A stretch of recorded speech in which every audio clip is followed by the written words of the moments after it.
Hello friends. अब आगे। तभी संध्या जी ऐश्वर्या को अपने पास बुलाकर कहती है, बेटा, कल आप कहीं मत जाइएगा, क्योंकि कल आपको अपने होने वाले पति से मिलने जाना है। संध्या जी की बात सुनकर ऐश्वर्या की हार्ट बीट बढ़ जाती है, लेकिन ऐश्वर्या अपने आप को नॉर्मल करके कहती है, लेकिन माँ इतनी जल्दी? तो संध्या जी ऐश्वर्या के सर पर हाथ फेरकर कहती है, बेटा आपको हम पर भरोसा है ना? आप हमारा यकीन मानिए, लड़का बहुत अच्छा है और आपको भी पसंद आएगा। संध्या जी की बात सुनकर ऐश्वर्या शांत हो जाती है, लेकिन उसके दिल में अभी भी बहुत सारे सवाल चल रहे थे। लेकिन ऐश्वर्या सभी को इग्नोर करके अपने आप को तसल्ली देते हुए खुद से कहती है, ऐश्वर्या, तुम्हें इतना घबराने की जरूरत नहीं है, सब हो जाएगा, all is well, all is well. इतना कहकर ऐश्वर्या खुद को शांत करती है। संध्या जी की बात सुनकर ऐश्वर्या शांत हो जाती है, लेकिन उसके दिल में अभी भी बहुत सारे सवाल चल रहे थे। लेकिन ऐश्वर्या सभी को इग्नोर करके अपने आप को तसल्ली देते हुए खुद से कहती है, ऐश्वर्या, तुम्हें इतना घबराने की जरूरत नहीं है, सब हो जाएगा, all is well, all is well. इतना कहकर ऐश्वर्या खुद को शांत करती है। अपने दिल की थोड़ा शांत करने के बाद ऐश्वर्या नकली मुस्कुराहट अपने चेहरे पर लाकर कहती हैं, ठीक है माँ, जैसा आप कहें। इतना कहकर वो संध्या जी के गले लगकर उन्हें गुड नाइट कहती है और अपने कमरे में चली जाती है। एकांश के कमरे में वही एकांश किसी से कॉल पर बात कर रहा था। तभी दादी एकांश के कमरे में आकर एकांश को ऑर्डर देते हुए कहती है, बंटू, कल आप हमारी पसंद की लड़की के साथ डेट पर जा रहे हैं, और ये रहे आपके कपड़े, कल आप इन्हें पहनकर जाएंगे। दादी की बात सुनकर एकांश एक लंबी सांस छोड़कर कहता है, ग्रेनी, इन सब क्या जरूरत है, वैसे भी हमारे पास पहले ही बहुत से कपड़े रखे हैं। एकांश की बात सुनकर दादी अपना सर पीटकर कहती है, हे भगवान, इस गधे का मैं क्या करूं? खुद के लिए गधा सुनकर एकांश अपना मुंह बनाकर कहता है, ग्रेनी मैं आपको गधा दिखता हूँ?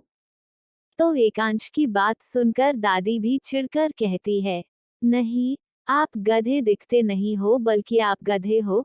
फिर एकांश के सर पर धीरे से मारकर कहती है, लड़की के साथ डेट पर जाना है, किसी बिजनेस मीटिंग में नहीं, जो कुछ भी पहनकर चले जाओगे। तो एकांश की बात सुनकर दादी भी चिढ़कर कहती है, नहीं, आप गधे दिखते नहीं हो, बल्कि आप गधे हो। फिर एकांश के सर पर धीरे से मारकर कहती है, लड़की के साथ डेट पर जाना है, किसी बिजनेस मीटिंग में नहीं, जो कुछ भी पहनकर चले जाओगे। किसी ने कहा है आप कुछ भी कहो, लेकिन बड़े से बड़े बिजनेसमैन और गैंगस्टर की भी अपनी बीवी और दादी के सामने नहीं चलती। जिस पर एकांश थोड़ा चिढ़कर कहता है, अब मेरे कपड़ों से आपको क्या परेशानी है?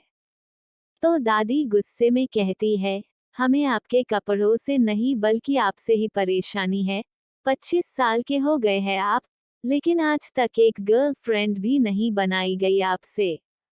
दादी की बात सुनकर एकांश शॉक हो गया था। इस समय एकांश का चेहरा देखने लायक था। फिर एकांश अपनी रोनी सूरत बनाकर कहता है, अरे यार, अब ये मेरी गर्लफ्रेंड कहाँ से बीच में आ गई? लेकिन दादी कहाँ उसकी एक बात सुनने वाली थी, वो बिना रुके एकांश को ताने सुनाए जा रही थी। दादी की बातें सुनकर एकांश अपने हाथ जोड़ लेता है और कहता है, शांत हो जाओ मेरी दादी माँ। और फिर दादी के हाथ से कपड़े लेकर कहता है, मैं कल यही पहनकर जाऊंगा, अब खुश? जब दादी एकांश की हाँ सुनती है तो उनके चेहरे पर स्माइल आ जाती है, लेकिन अपनी स्माइल को छुपाकर दादी फिर से एकांश को सुनाते हुए कहती है, अगर आप ये कपड़े पहले ही ले लेते तो हमारा आपको इतनी बातें सुनाने इतना टाइम बर्बाद नहीं होता। जब दादी एकांश की हाँ सुनती है तो उनके चेहरे पर स्माइल आ जाती है, लेकिन अपनी स्माइल को छुपाकर दादी फिर से एकांश को सुनाते हुए कहती है, अगर आप ये कपड़े पहले ही ले लेते तो हमारा आपको इतनी बातें सुनाने इतना टाइम बर्बाद नहीं होता। दादी की बात सुनकर एकांश अपना मुंह खोले दादी को देखता रह जाता है और अपने मन में कहता है, इनसे कोई नहीं जीत सकता। इतना कहकर वो अपना सर न में हिला देता है और दादी से कहता है, क्या आपको हमसे और कोई काम भी है? उद्धरण चिन्ह। जिस पर दादी मुस्कुराकर कहती है, हाँ एक और काम है। तो एकांश एक लंबी सांस लेकर कहता है, तो वो भी बता दीजिए आप। तो दादी एकांश को प्यार से समझते हुए कहती है, वो बच्ची बहुत प्यारी है, इसलिए अगर आप उनसे थोड़ा प्यार से बात करिएगा। दादी के मुंह से फिर से उस लड़की के बारे में सुनकर एकांश चिढ़कर अपने मन में कहता है, फिर से वही लड़की, क्या इन्हें सिर्फ उस लड़की की फिक्र है, मेरी नहीं। एकांश को ख्यालों में खोया देखकर दादी कहती है, बताइए आप मानेंगे हमारी बात? तो एकांश अपने चेहरे नकली मुस्कान लाकर कहता है, हाँ क्यों नहीं। तो एकांश अपने चेहरे नकली मुस्कान लाकर कहता है, हाँ क्यों नहीं। एकांश के चेहरे के बार बार बदलते एक्सप्रेशन को देखकर दादी को बहुत हंसी आती है और वो एकांश को गुड नाइट बोलकर वहां से चली जाती है। दादी के अपने कमरे से जाते ही एकांश एक लंबी सांस छोड़कर कहता है, जान बची। और इतना कहकर वो बेड पर उल्टा लेट जाता है और थोड़ी ही देर में उसे नींद आ जाती है। अगली सुबह जोधपुर में सिद्धार्थ परेशान होकर अपने कमरे में घूम रहा था और बार बार अपने मोबाइल को चेक करते हुए गुस्से में खुद से कहता है, अभी तक उसका क्यों नहीं आया? अगर आज मुझे उसके बारे में पता नहीं चला तो मैं तुझे मार डालूंगा। इतना कहकर वो गुस्से में पास में रखे फ्लावर पॉट को तोड़ देता है। तभी उसके मोबाइल में एक कॉल आता है। मोबाइल में रोनी का नाम देखकर सिद्धार्थ की आंखों में चमक आ जाती है। सिद्धार्थ जल्दी से कॉल उठाकर रोनी से पूछता है, पता चला कुछ मेरी प्रिंसेस का? सिद्धार्थ जल्दी से कॉल उठाकर रोनी से पूछता है, पता चला कुछ मेरी प्रिंसेस का? सिद्धार्थ की बात सुनकर रोनी डरते हुए कहता है, हाँ, लेकिन वो। रोनी को डरी हुई आवाज सुनकर सिद्धार्थ गुस्से में चिल्लाकर कहता है, इसके आगे भी कुछ बोलेगा या नहीं? सिद्धार्थ से अब बिल्कुल भी सब्र नहीं होता है। सिद्धार्थ को गुस्से में देखकर रोनी डरकर कहता है, उसका नाम ऐश्वर्या है। और सिद्धार्थ जब ऐश्वर्या का नाम सुनता है तो उसके चेहरे पर एक मुस्कान आ जाती है और वो अपनी आंखें बंद करके ऐश्वर्या को याद करके प्यार से कहता है, ऐश्वर्या, मेरी ऐश्वर्या। तभी रोनी डरते हुए आगे कहता है, उसका नाम ऐश्वर्या प्रताप सिंह है, जय प्रताप सिंह की बेटी और जयपुर की राजकुमारी। जिसे सुनते ही शौक के कारण सिद्धार्थ की आंखें खुल जाती है और वो गुस्से में चिल्लाकर रोनी से कहता है, क्या बकवास कर रहे हो?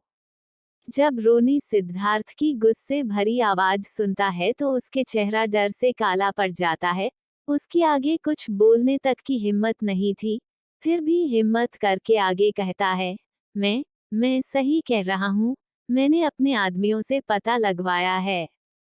जब रोनी सिद्धार्थ की गुस्से भरी आवाज सुनता है तो उसके चेहरा डर से काला पड़ जाता है।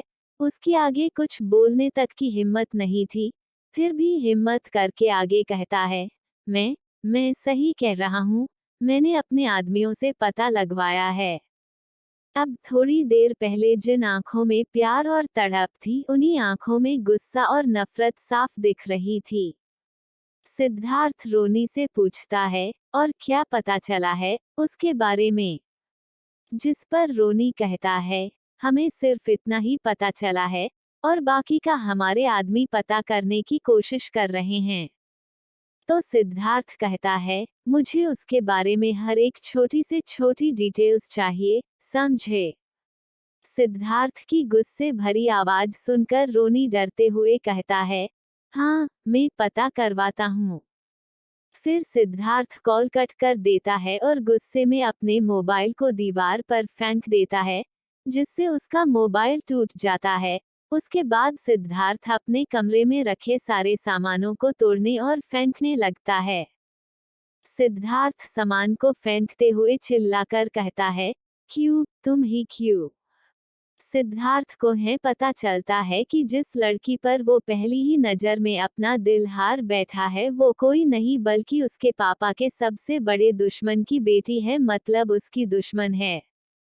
सिद्धार्थ को है पता चलता है कि जिस लड़की पर वो पहली ही नजर में अपना दिल हार बैठा है वो कोई नहीं बल्कि उसके पापा के सबसे बड़े दुश्मन की बेटी है, मतलब उसकी दुश्मन है। सिद्धार्थ सारे कमरे के सामान को तोड़फोड़ कर गुस्से में वहीं नीचे बैठ जाता है। इस समय सिद्धार्थ की हालत किसी दिल टूटे आशिक जैसी थी। सिद्धार्थ अपने घुटनों पर अपना सर रखकर बैठा था। करीब आधे घंटे बाद वो उठता है और खुद से कहता है, बहुत हुआ बस, पापा की दुश्मनी जय सिंह है और अगर मैं उसकी बेटी को अपनी दुल्हन बना लूं तो उसकी सारी प्रॉपर्टी मेरी हो जाएगी और जय सिंह जीते जी हार जाएगा। इतना कहकर सिद्धार्थ शैतानों के जैसे हंसने लगता है और हंसते हुए कहता है, राजा जय सिंह, अब बचा सकता है अपनी बेटी को मुझसे तो बचा ले, क्योंकि मैं सिद्धार्थ चौहान आ रहा हूँ, तुझे तेरी जान को छीन कर अपनी जान बनाने के लिए। सिद्धार्थ इस समय बहुत खतरनाक लग रहा था, उसके दिमाग में बहुत खतरनाक प्लान चल रहा था। फिर सिद्धार्थ अपने कमरे की हालत देखता है लेकिन उसे इन सब से कोई फर्क नहीं पड़ता। वो अपने चेहरे पर शैतानी मुस्कान लेकर अपने कमरे से बाहर निकल जाता है और बाहर जाकर अपनी कार को स्टार्ट करके अपने गुंडों को साथ लेकर कहीं चला जाता है। तो कहानी में आगे क्या होने वाला है? क्या एकांश दादी की बात मानकर अनजान लड़की के साथ डेट पर जाएगा? क्या सिद्धार्थ आने प्लान में कामयाब होगा? और क्या ऐश्वर्या सिद्धार्थ की चाल से बच पाएगी? और ऐश्वर्या कैसे सामना करेगी अपने ऊपर आने वाली नई मुसीबतों का? तो पिछले में चैप्टर में हमने पढ़ा, एकांश ऐश्वर्या से मिलने ऑफिस जाता है, फिर वहां से अपने फार्म हाउस चला जाता है और दूसरी तरफ विक्रम और वंदना जी सिद्धार्थ को अपनी कंपनी का सीईओ बनाने का प्लान करते हैं। अब आगे, तभी संध्या जी ऐश्वर्या को अपने पास बुलाकर कहती है, बेटा, कल आप कहीं मत जाइएगा, क्योंकि कल आपको अपने होने वाले पति से मिलने जाना है। संध्या जी की बात सुनकर ऐश्वर्या की हार्ट बीट बढ़ जाती है, लेकिन ऐश्वर्या अपने आप को नॉर्मल करके कहती है, लेकिन माँ इतनी जल्दी? तो संध्या जी ऐश्वर्या के सर पर हाथ फेरकर कहती है, बेटा आपको हम पर भरोसा है ना? आप हमारा यकीन मानिए, लड़का बहुत अच्छा है और आपको भी पसंद आएगा। संध्या जी की बात सुनकर ऐश्वर्या शांत हो जाती है, लेकिन उसके दिल में अभी भी बहुत सारे सवाल चल रहे थे। लेकिन ऐश्वर्या सभी को इग्नोर करके अपने आप को तसल्ली देते हुए खुद से कहती है, ऐश्वर्या, तुम्हें इतना घबराने की जरूरत नहीं है, सब हो जाएगा, all is well, all is well. इतना कहकर ऐश्वर्या खुद को शांत करती है। संध्या जी की बात सुनकर ऐश्वर्या शांत हो जाती है, लेकिन उसके दिल में अभी भी बहुत सारे सवाल चल रहे थे। लेकिन ऐश्वर्या सभी को इग्नोर करके अपने आप को तसल्ली देते हुए खुद से कहती है, ऐश्वर्या, तुम्हें इतना घबराने की जरूरत नहीं है, सब हो जाएगा, all is well, all is well. इतना कहकर ऐश्वर्या खुद को शांत करती है। अपने दिल की थोड़ा शांत करने के बाद ऐश्वर्या नकली मुस्कुराहट अपने चेहरे पर लाकर कहती हैं, ठीक है माँ, जैसा आप कहें। इतना कहकर वो संध्या जी के गले लगकर उन्हें गुड नाइट कहती है और अपने कमरे में चली जाती है। एकांश के कमरे में वही एकांश किसी से कॉल पर बात कर रहा था। तभी दादी एकांश के कमरे में आकर एकांश को ऑर्डर देते हुए कहती है, बंटू, कल आप हमारी पसंद की लड़की के साथ डेट पर जा रहे हैं और ये रहे आपके कपड़े, कल आप इन्हें पहनकर जाएंगे। दादी की बात सुनकर एकांश एक लंबी सांस छोड़कर कहता है, ग्रेनी, इन सब क्या जरूरत है, वैसे भी हमारे पास पहले ही बहुत से कपड़े रखे हैं। एकांश की बात सुनकर दादी अपना सर पीटकर कहती है, हे भगवान, इस गधे का मैं क्या करूं? खुद के लिए गधा सुनकर एकांश अपना मुंह बनाकर कहता है, ग्रेनी मैं आपको गधा दिखता हूँ। तो एकांश की बात सुनकर दादी भी चिढ़कर कहती है, नहीं, आप गधे दिखते नहीं हो बल्कि आप गधे हो। फिर एकांश के सर पर धीरे से मारकर कहती है, लड़की के साथ डेट पर जाना है, किसी बिजनेस मीटिंग में नहीं, जो कुछ भी पहनकर चले जाओगे। तो एकांश की बात सुनकर दादी भी चिढ़कर कहती है, नहीं, आप गधे दिखते नहीं हो बल्कि आप गधे हो। फिर एकांश के सर पर धीरे से मारकर कहती है, लड़की के साथ डेट पर जाना है, किसी बिजनेस मीटिंग में नहीं, जो कुछ भी पहनकर चले जाओगे। किसी ने कहा है आप कुछ भी कहो, लेकिन बड़े से बड़े बिजनेसमैन और गैंगस्टर की भी अपनी बीवी और दादी के सामने नहीं चलती। जिस पर एकांश थोड़ा चिढ़कर कहता है, अब मेरे कपड़ों से आपको क्या परेशानी है? तो दादी गुस्से में कहती है, हमें आपके कपड़ों से नहीं बल्कि आपसे ही परेशानी है। 25 साल के हो गए हैं आप, लेकिन आज तक एक गर्लफ्रेंड भी नहीं बनाई गई आपसे। दादी की बात सुनकर एकांश शॉक हो गया था। इस समय एकांश का चेहरा देखने लायक था। फिर एकांश अपनी रोनी सूरत बनाकर कहता है, अरे यार, अब ये मेरी गर्लफ्रेंड कहाँ से बीच में आ गई? लेकिन दादी कहाँ उसकी एक बात सुनने वाली थी। वो बिना रुके एकांश को ताने सुनाए जा रही थी। दादी की बातें सुनकर एकांश अपने हाथ जोड़ लेता है और कहता है, शांत हो जाओ मेरी दादी माँ। और फिर दादी के हाथ से कपड़े लेकर कहता है, मैं कल यही पहनकर जाऊंगा, अब खुश। जब दादी एकांश की हाँ सुनती है तो उनके चेहरे पर स्माइल आ जाती है, लेकिन अपनी स्माइल को छुपाकर दादी फिर से एकांश को सुनाते हुए कहती है, अगर आप ये कपड़े पहले ही ले लेते तो हमारा आपको इतनी बातें सुनाने इतना टाइम बर्बाद नहीं होता। जब दादी एकांश की हाँ सुनती है तो उनके चेहरे पर स्माइल आ जाती है, लेकिन अपनी स्माइल को छुपाकर दादी फिर से एकांश को सुनाते हुए कहती है, अगर आप ये कपड़े पहले ही ले लेते तो हमारा आपको इतनी बातें सुनाने इतना टाइम बर्बाद नहीं होता। दादी की बात सुनकर एकांश अपना मुंह खोले दादी को देखता रह जाता है और अपने मन में कहता है, इनसे कोई नहीं जीत सकता। इतना कहकर वो अपना सर न में हिला देता है और दादी से कहता है, क्या आपको हमसे और कोई काम भी है? उद्धरण चिन्ह। जिस पर दादी मुस्कुराकर कहती है, हाँ एक और काम है। तो एकांश एक लंबी सांस लेकर कहता है, तो वो भी बता दीजिए आप। तो दादी एकांश को प्यार से समझते हुए कहती है, वो बच्ची बहुत प्यारी है, इसलिए अगर आप उनसे थोड़ा प्यार से बात करिएगा। दादी के मुंह से फिर से उस लड़की के बारे में सुनकर एकांश चिढ़कर अपने मन में कहता है, फिर से वही लड़की, क्या इन्हें सिर्फ उस लड़की की फिक्र है, मेरी नहीं? एकांश को ख्यालों में खोया देखकर दादी कहती है, बताइए आप मानेंगे हमारी बात? तो एकांश अपने चेहरे नकली मुस्कान लाकर कहता है, हाँ क्यों नहीं। तो एकांश अपने चेहरे नकली मुस्कान लाकर कहता है, हाँ क्यों नहीं। एकांश के चेहरे के बार बार बदलते एक्सप्रेशन को देखकर दादी को बहुत हंसी आती है और वो एकांश को गुड नाइट बोलकर वहां से चली जाती है। दादी के अपने कमरे से जाते ही एकांश एक लंबी सांस छोड़कर कहता है, यू जान बची। और इतना कहकर वो बेड पर उल्टा लेट जाता है और थोड़ी ही देर में उसे नींद आ जाती है। अगली सुबह जोधपुर में सिद्धार्थ परेशान होकर अपने कमरे में घूम रहा था और बार बार अपने मोबाइल को चेक करते हुए गुस्से में खुद से कहता है, अभी तक उसका क्यों नहीं आया?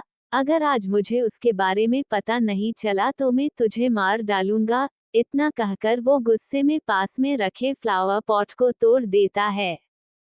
तभी उसके मोबाइल में एक कॉल आता है। मोबाइल में रोनी का नाम देखकर सिद्धार्थ की आंखों में चमक आ जाती है। सिद्धार्थ जल्दी से कॉल उठाकर रोनी से पूछता है, पता चला कुछ मेरी प्रिंसेस का? सिद्धार्थ जल्दी से कॉल उठाकर रोनी से पूछता है, पता चला कुछ मेरी प्रिंसेस का? सिद्धार्थ की बात सुनकर रोनी डरते हुए कहता है, हाँ, लेकिन वो। रोनी को डरी हुई आवाज सुनकर सिद्धार्थ गुस्से में चिल्लाकर कहता है, इसके आगे भी कुछ बोलेगा या नहीं। सिद्धार्थ से अब बिल्कुल भी सब्र नहीं होता है। सिद्धार्थ को गुस्से में देखकर रोनी डरकर कहता है, उसका नाम ऐश्वर्या है। और सिद्धार्थ जब ऐश्वर्या का नाम सुनता है तो उसके चेहरे पर एक मुस्कान आ जाती है और वो अपनी आंखें बंद करके ऐश्वर्या को याद करके प्यार से कहता है, ऐश्वर्या, मेरी ऐश्वर्या। तभी रोनी डरते हुए आगे कहता है, उसका नाम ऐश्वर्या प्रताप सिंह है, जय प्रताप सिंह की बेटी और जयपुर की राजकुमारी। जिसे सुनते ही शौक के कारण सिद्धार्थ की आंखें खुल जाती है और वो गुस्से में चिल्लाकर रोनी से कहता है, क्या बकवास कर रहे हो। जब रोनी सिद्धार्थ की गुस्से भरी आवाज सुनता है तो उसके चेहरा डर से काला पड़ जाता है। उसकी आगे कुछ बोलने तक की हिम्मत नहीं थी, फिर भी हिम्मत करके आगे कहता है, मैं सही कह रहा हूँ, मैंने अपने आदमियों से पता लगवाया है। जब रोनी सिद्धार्थ की गुस्से भरी आवाज सुनता है तो उसके चेहरा डर से काला पड़ जाता है।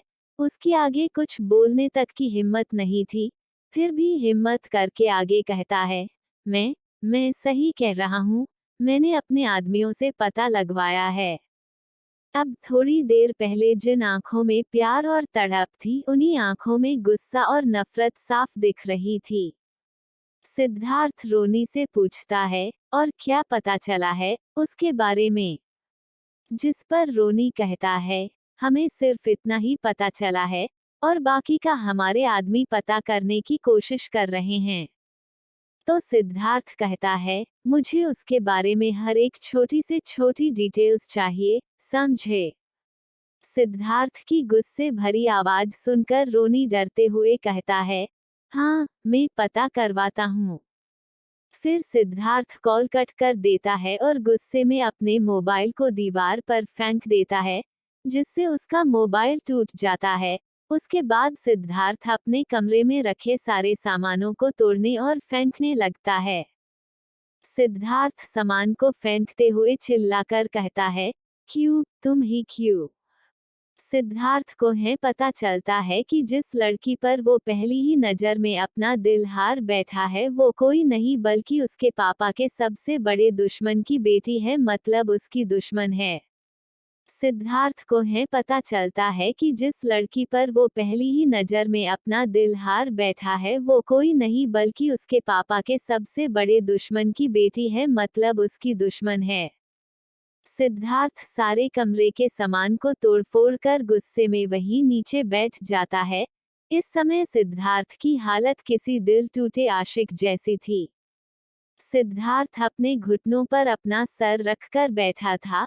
करीब आधे घंटे बाद वो उठता है और खुद से कहता है, बहुत हुआ बस। पापा की दुश्मनी जय सिंह है और अगर मैं उसकी बेटी को अपनी दुल्हन बना लूं तो उसकी सारी प्रॉपर्टी मेरी हो जाएगी और जय सिंह जीते जी हार जाएगा। इतना कहकर सिद्धार्थ शैतानों के जैसे हंसने लगता है और हंसते हुए कहता है, राजा जय सिंह, अब बचा सकता है अपनी बेटी को मुझसे तो बचा ले, क्योंकि मैं सिद्धार्थ चौहान आ रहा हूँ तुझे तेरी जान को छीन कर अपनी जान बनाने के लिए। सिद्धार्थ इस समय बहुत खतरनाक लग रहा था। उसके दिमाग में बहुत खतरनाक प्लान चल रहा था। फिर सिद्धार्थ अपने कमरे की हालत देखता है लेकिन उसे इन सब से कोई फर्क नहीं पड़ता। वो अपने चेहरे पर शैतानी मुस्कान लेकर अपने कमरे से बाहर निकल जाता है और बाहर जाकर अपनी कार को स्टार्ट करके अपने गुंडों को साथ लेकर कहीं चला जाता है। प्लीज चैनल को subscribe and like comment share जरूर।